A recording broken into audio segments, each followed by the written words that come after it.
saya Intan Nisa Rahmawati, NIM 060403200082. Dalam presentasi kali ini, kelompok kami akan menjelaskan tentang hubungan akhlak dan iman. Sebelum kita menjelaskan mengenai hubungan akhlak dan iman, kita harus mengetahui pengertian akhlak, pengertian iman, kemudian kita mengetahui hubungan akhlak dan iman. Akhlak berasal dari bahasa Arab, yaitu jamak dari kata huluk, khalaqa yahluku hulukon. Nah, secara bahasa ini, kata ini memiliki arti perangai atau yang mencakup diantaranya sifat, perilaku, tabiat, etika, karakter, dan kepribadian. Sedangkan menurut istilah, akhlak ialah kekuatan jiwa yang mendorong perbuatan-perbuatan dengan mudah dan sopan tanpa dipikir dan direnungkan terlebih dahulu. Misalnya, orang yang tersandung biasanya, dia ada yang beragam-ragam manusia, ada yang mengatakan langsung innalillahi, ada yang mengatakan kata-kata yang sepatutnya tidak perlu kita terapkan dalam kehidupan sehari-hari. Nah, tabiat yang seperti itu, etika yang seperti itu, karakter yang seperti itu, itulah yang dinamakan akhlak. Akhlak yang seharusnya diterapkan dalam kehidupan seorang muslim, yaitu maksudnya seorang muslim itu harus menerapkan akhlak yang harus diterapkan, akhlak kepada Allah, akhlak kepada Rasulullah, akhlak kepada sesama manusia, dan akhlak kepada alam semesta. Yang pertama, akhlak kepada Allah. Akhlak yang baik kepada Allah yaitu ridho terhadap hukumnya, baik secara syar'i maupun secara takdir Allah yang telah diberikan kepada kita. 4 alasan mengapa manusia perlu berakhlak kepada Allah. Di antaranya, 1. Karena Allah itu menciptakan manusia. 2. Karena Allah telah melengkapkan panca indera, mulai dari mata kita bisa melihat, mulai dari hidung kita bisa mencium aroma, dan lain sebagainya. Karena Allah yang menyediakan berbagai bahan dan sarana yang diperlukan bagi kelangsungan hidup manusia, dan juga karena Allah yang memuliakan manusia dengan diberikannya daratan dan lautan. Nah, maksudnya bagaimana? Allah itu telah memberikan rezeki kepada kita, kemudian diberikannya daratan. Allah itu di daratan, kita sebagai manusia telah dimuliakan oleh Allah. Allah telah memberi pekerjaan manusia yang sebagaimana mestinya, dan di daratan manusia itu sudah diberi kenikmatan rezeki, yaitu dari makanan. Manusia bisa memperoleh makanan dari daratan tersebut, yang mana diberikan Allah kepada manusia.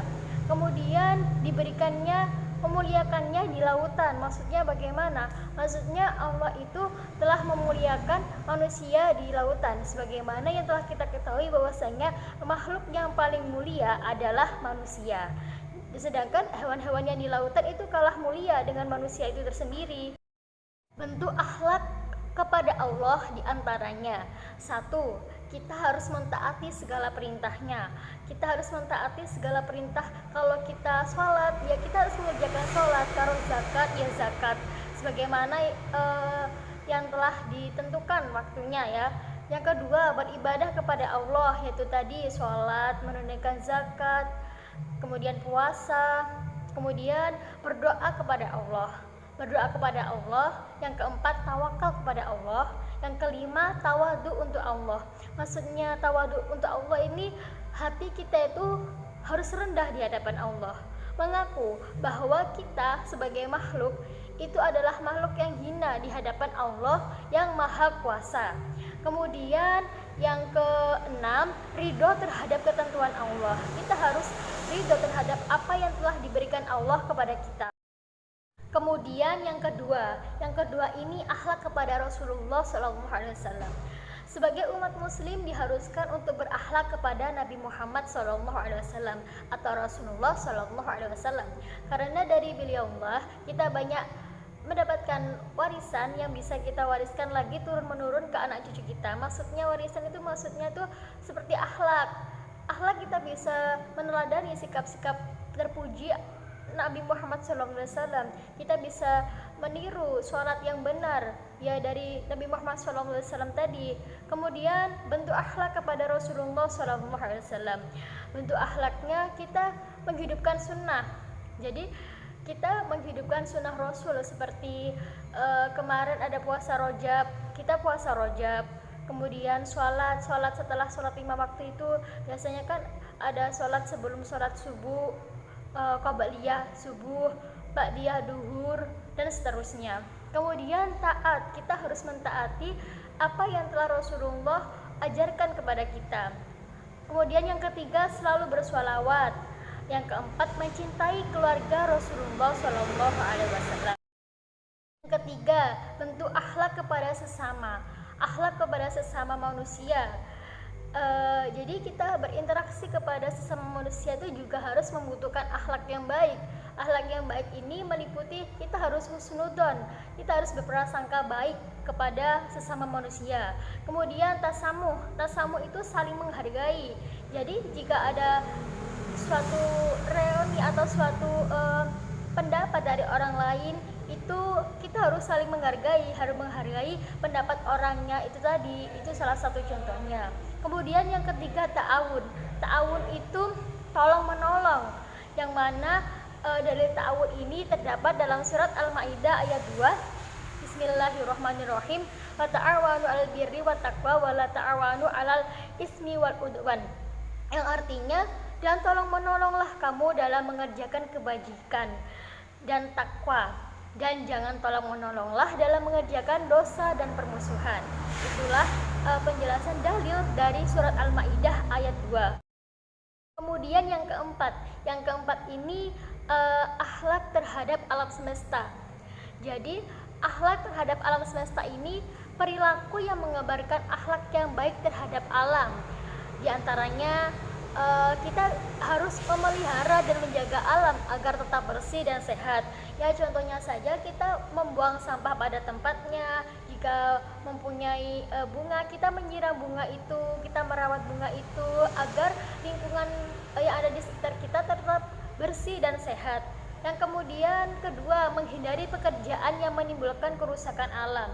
Jadi seperti contohnya jangan mengerjakan penebangan hutan secara liar, membuang sampah secara sembarangan, karena itu akan mengurangi akhlak kita terhadap alam semesta.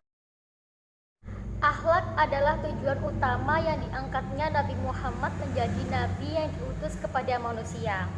Akhlaknya merupakan bagian yang tak terpisahkan dari iman dan akidah. Kita ketahui sendiri bahwasanya Rasulullah diangkat ke bumi ini untuk menyempurnakan akhlaknya manusia. Sebagaimana hadis yang telah kita ketahui, hadis yang dari Imam Baihaqi dan diriwayatkan oleh Imam Baihaqi dari Abu Hurairah, yakni sesungguhnya aku diutus hanya untuk menyempurnakan akhlak, kemuliaan akhlak manusia. Kemudian golongan akhlak. Akhlak ini ada akhlak terpuji dan akhlak tercela. Maksud dari akhlak terpuji itu adalah akhlak yang mulia, akhlak yang baik. Biasanya orang yang memiliki akhlak terpuji ini akan selalu menjaga sikap dan tutur katanya, merasa dirinya diawasi oleh Allah. Contohnya dari akhlak terpuji, sopan, sabar, jujur, dermawan, dan rendah hati. Kemudian yang kedua, akhlak tercela. Akhlak tercela ini maksudnya akhlak yang mana harus dijauhi oleh orang muslim, akhlak yang jelek, karena dapat menimbulkan madorot baik dari dirinya sendiri maupun untuk orang lain. Contoh dari akhlak tercela yaitu tamak, takabur, hasud, aniaya, ghibah, riya, dan iri. Maksud dari sikap irinya orang lain, karena orang yang mempunyai sifat iri kepada orang lain, maka dia akan dibenci oleh Allah. Dia merasa tidak bersyukur oleh Allah terhadap kenikmatan yang telah diberikan kepadanya. Dia tidak tahu diri, maksudnya dia tidak tahu diri itu Allah telah memberi kenikmatan terhadapnya. Seharusnya dia harus mensyukuri nikmat Allah yang telah diberikan kepadanya. Yang keempat, dia itu merasa dia itu akan dijauhi oleh orang lain. orang yang mempunyai sifat iri, dia akan dijauhi oleh orang lain. Kemudian akan muncul fitnah di sini, akan muncul fitnah, akan muncul dendam kepada orang lain, yang mana ini akan berdampak kepada orang lain karena orang iri akan menyebarkan fitnah. Sampai ia tidak merasa iri, dia akan menyebarkan suatu berita yang tidak pasti kebenarannya dan itu akan berdampak kepada orang lain. Kemudian iman, pengertian iman menurut bahasa Arab artinya kepercayaan atau keyakinan. Sedangkan menurut istilahnya yaitu berarti meyakini dengan hati, mengucapkan dengan lisan dan mengamalkan dengan perbuatan. Maksudnya mengucapkan dengan lisan, orang yang beriman akan mengucapkan kalimat syahadat, asyhadu alla ilaha illallah wa asyhadu anna muhammadar rasulullah. Kemudian meyakini dengan hati, dia yakin bahwasanya aku bersaksi tidak ada Tuhan selain Allah dan Rasulullah Nabi Muhammad itu adalah utusan Allah, dan mengamalkan dengan perbuatan. Dia akan mengamalkan segala perbuatan yang dilarang oleh Nabi dan Allah dan menjalankan apa yang diperintahkan Allah dan Rasulullah. Kemudian amalan-amalan hati ini bisa kita terapkan dalam bentuk perkara yang berisikan keyakinan akidah. Contohnya, meyakini semua rukun iman. Dia akan yakin rukun iman itu apa? Ia akan yakin rukun iman, iman kepada Allah, iman kepada malaikat, iman kepada kitab-kitabnya, iman kepada rasulnya, iman kepada hari akhir atau kiamat. Jadi kita harus yakin bahwasanya hari kiamat itu pasti ada. Kemudian iman kepada takdir atau qada dan qadar Allah. Contohnya, kita sekarang sudah ditakdirkan oleh Allah bahwasanya akan ada virus corona. Sekarang ada virus corona, kita harus yakin bahwasanya itu adalah takdir Allah. Kita yakin bahwasanya makhluk corona itu tadi itu adalah utusan Allah, dan kapan berakhirnya ya kita juga tidak tahu. Kemudian amalan-amalan lisan ini bisa kita terapkan dalam bentuk membiasakan melafadzkan kalimat tauhid, membaca Al-Qur'an dan lain sebagainya. Allah akan memberi balasan yang baik kepada seseorang yang beriman kepadanya, sebagaimana hal ini telah dicantumkan firman Allah surat An-Nahl ayat 97. A'udzubillahi minasyaitonirrajim. Bismillahirrahmanirrahim. Man 'amila sholihan min dzakarin aw unsa wa huwa mu'minun falyuhyiyannahu hayatan thayyibah walajziyannahum ajrahum bi ahsani ma kanu ya'malun. Shadaqallahul adzim. Artinya, barang siapa yang mengerjakan amal soleh, baik laki-laki maupun perempuan, dalam keadaan beriman, maka sesungguhnya akan kami berikan kepadanya kehidupan yang baik, dan sesungguhnya akan kami beri balasan terhadap mereka dengan pahala yang lebih baik dari apa yang telah mereka kerjakan. Assalamualaikum warahmatullahi wabarakatuh. Perkenalkan, nama saya Ayu Rosyidah Nur Abiyah dengan NIM 060403200075. Di sini saya akan melanjutkan materi tentang hubungan akhlak dengan iman.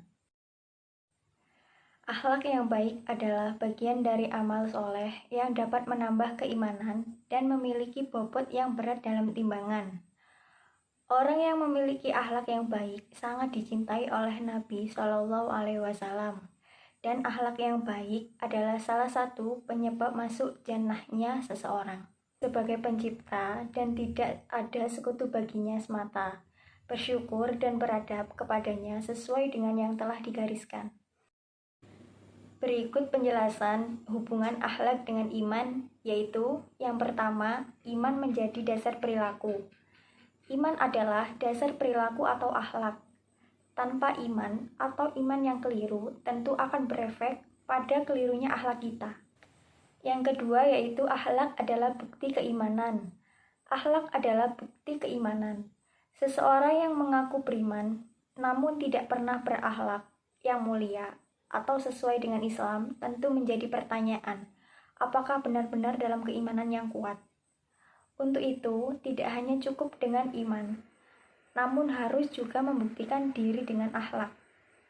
Dan yang terakhir yaitu iman dan akhlak adalah satu kesatuan. Iman dan akhlak adalah satu kesatuan.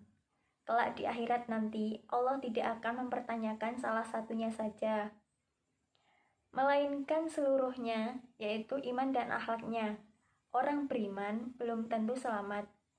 Jika akhlaknya buruk, begitupun orang yang tidak beriman, tentu akan mempersulit akhlaknya yang baik. Kerangka akhlak adalah iman, Islam, dan takwa. Ketiga-tiganya tidak bisa dipisahkan. Iman terutama berkaitan dengan kehidupan batin, sementara Islam terutama berkaitan dengan amal lahir.